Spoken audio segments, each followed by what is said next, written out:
every smaller. I mean, as we look around this space, for the listener, this particular show is all about Dairy Queen, right? Right.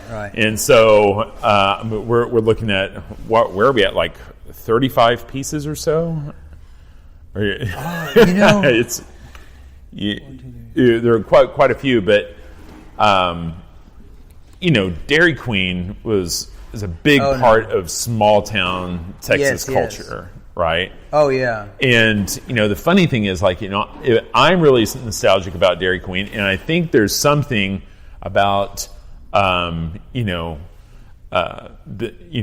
scale of that steak finger basket over there. That the scale compared to me, at my current age and size, it's similar to when I was a kid. Yeah.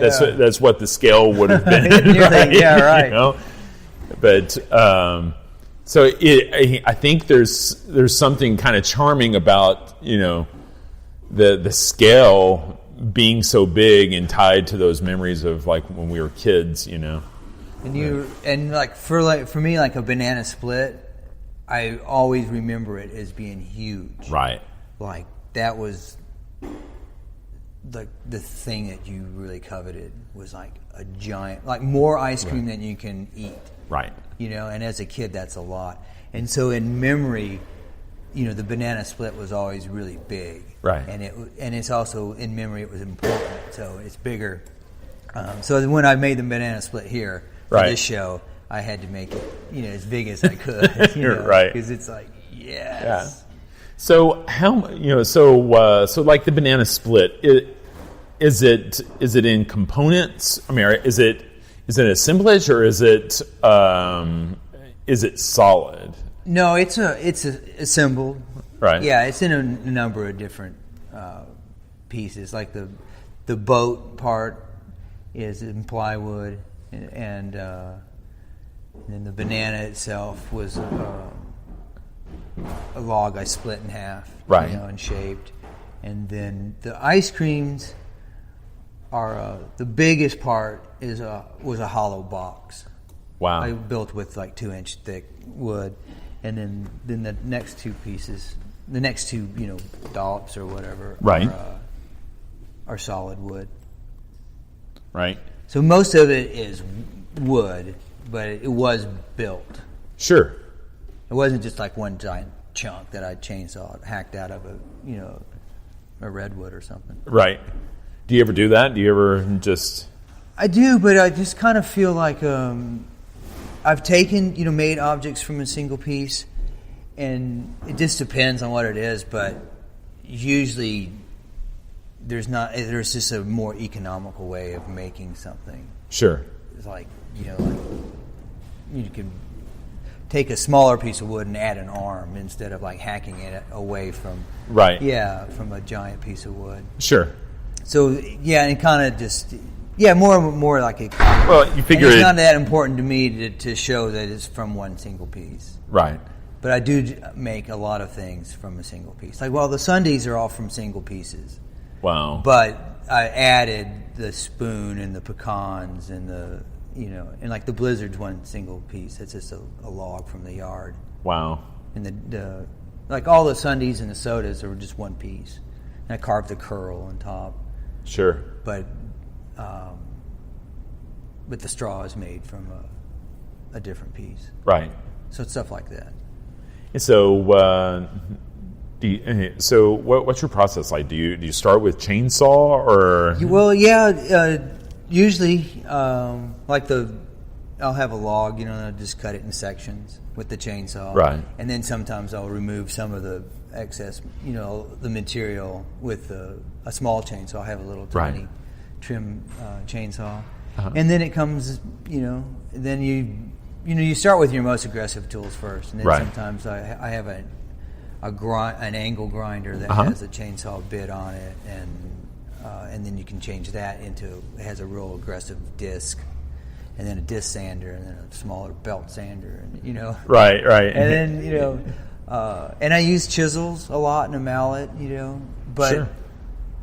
Yeah, again, like I used to chop things a lot with the chisel and mallet, and now it's like, I'm just going to hack it off with a chainsaw. Right. Because my arm can't, right, take it anymore. Yeah. Yeah. So, but being based in Marfa, you're not exactly going out in the backyard and chopping down trees, though. No, but weirdly, there's enough, trees, like just urban trees, and like, a friend in town, her pecan tree died. Oh wow! And it was 30 inches at the base, and so she said, "You can have all of it if you want." So I've got a lot of that, and it's still a good portion. It's sitting out in the backyard. Sure. So one tree for me is but I do have a collection of pieces that I've been drawing and hauling around, and I'm gonna do something with this someday. It's a perfect piece for something, But, right. I sometimes have the fantasy that I just want to use all the wood that I have until I have no more wood, right, and then buy new wood. So right. And just see when I get down to when I get low, what I start making. Right. So that way I could clean out my studio completely, but I've never managed to do that. I usually acquire. If I make one piece, then I'm nervous, so I find two pieces to replace it. Right. Because but it's kind of easier when you don't. It makes it less precious. You don't worry about I have one piece of this log. Right. It needs to be perfect. Yeah, I could screw it up. Right. Yeah, it's like the blank canvas. I have one blank canvas. Yeah. Yeah. When I teach painting, and first thing my first year painting guys, first thing we'll do is you're going to put a ground on the canvas. You're going to, so many reasons why, but one of the reasons is it's just so intimidating to be looking at this white. So the different themes that I've seen you work on all seem to be specific to our part of the world and the part of the world where you live. I mean, is it important for you for that to be the case? Or is that just a reflection of what's on your mind? Yeah, I think it's a reflection of what's on my mind, and just being a sponge. I'm curious about the environment I'm in. We took a vacation to Maine, and just drew nothing but lobsters and lobster boats, and in my style, of course. But right. Blueberry pancakes, and I was really into just that kind of iconography. So I'm sure if I lived up there, I'd probably just start making things, like a big bowl of mussels or something, So probably I would just, change. If I change environments, I would. But Texas is definitely, like I'm a country singer, right. So I'm gonna sing about Texas, probably. It's in my soul. So, right. So it would still probably be it would definitely be my style, but I would probably start working other things in. Right. Just kind of paint what's around me, or what kind of interests me in some weird way. Sure. Yeah. And so what all has that taken on?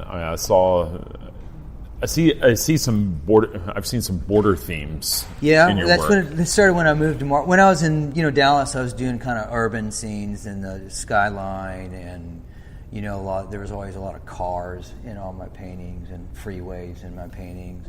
Right. I did the Sportatorium and it had freeways and liquor stores in it. So did you watch your share of wrestling growing up? Yeah, and that's a funny subject too. I really like. I really loved the idea of the Freebirds and the Von Erichs and all that stuff. But Bruiser Brody, Kabuki, Al Madrid, But it's not a subject that I really feel like I want to do. So when I was in Dallas, I did a lot of urban stuff, and then we moved to Marfa. It was a little weird because the space was so big. I was like, how do I paint this? The landscape and. But I kind of did a lot of stuff around. I painted the Marfa Mare, and I did some Western themes and little themes around Marfa, and then that's kind of how I fell into the Border Patrol stuff, because the Border Patrol station is in Marfa, and the checkpoint's 7 miles south, and that was kind of the time when a lot of the the narco-trafficante stuff was really popular. Right. Or becoming popular. I think I was definitely ahead of the curve, but it was in the kind of the ether. It was in the air, like So yeah, and so that series is, I mean, all of your work just kind of really hits you, but that series had the extra level of also being gilded, right? Yeah, and I was so happy when I decided to do this show that I was doing no silver or gold leaf. Right. I still did a little bit on the on the tall signs. There's a little bit, right? But having done that show with all the gold pistols and the gold stuff, and then I did a boombox show with a big, and that was all silver leaf. And then I was like, man, I am just a glutton. I mean, I just must dislike myself because it's so much. When you're finished building the piece, you're halfway. Right. If you're you're not even halfway. Right. You're like a third of the way because that's how much more labor you just added to it. Right. And so is that? But I have to I have to take it to the very end. Yeah. So I was real happy not to be doing any gold leaf on this show. Right. Yeah, I dabbled with some gold leaf on a project probably about a year and a half ago, and I'm sitting there and I'm just starting to take it off the tissue, and my air conditioner kicks on. Yeah. And next thing you know, the gold is floating across my room, and I'm just trying to catch it, and I'm just yeah, this is crazy. Yeah, yeah. But so that show, there's the giant boombox, which what are the dimensions we're talking about there? I mean, I've done 5 now, but I did 4 initially, and the largest one was 7 feet long. Wow. And they're about 14 inches deep and about 30 counter height, so 32 high, 36 high. Wow. So they would really kind of function as a sideboard. So those large cassette tapes over there, are those the scale that they would fit in the boombox? Actually, they would probably be a little smaller. Those would be too small. Right. But those weren't really made to go with those. Those right. were just like an extension. But yeah. Right. And so and then the Narcos pieces,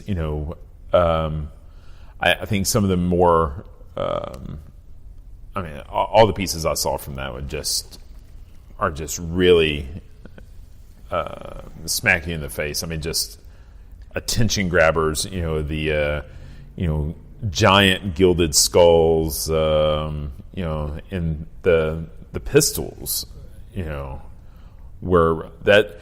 So where did you get the idea that you wanted to create a giant gilded pistol that would serve as a bar?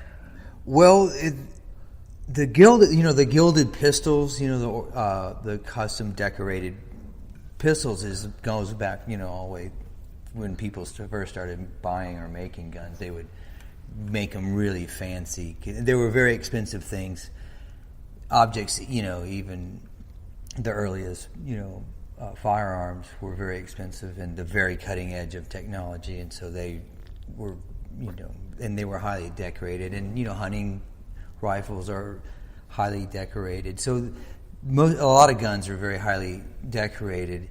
And then when I was really researching all about the Narcos and stuff, there's a whole. You can just find it online. There's a whole all these seized weapons from the Narcos, and they will they embellish them a lot like what I did. Sure. So they would put themes that were dear to them and various saints and iconography that right. related to their world. Right. So that's kind of what I started doing, and then to make them to scale, you're just like, well, it should function. And also I was like, if a lot of it was what an imaginary narco would have as furniture or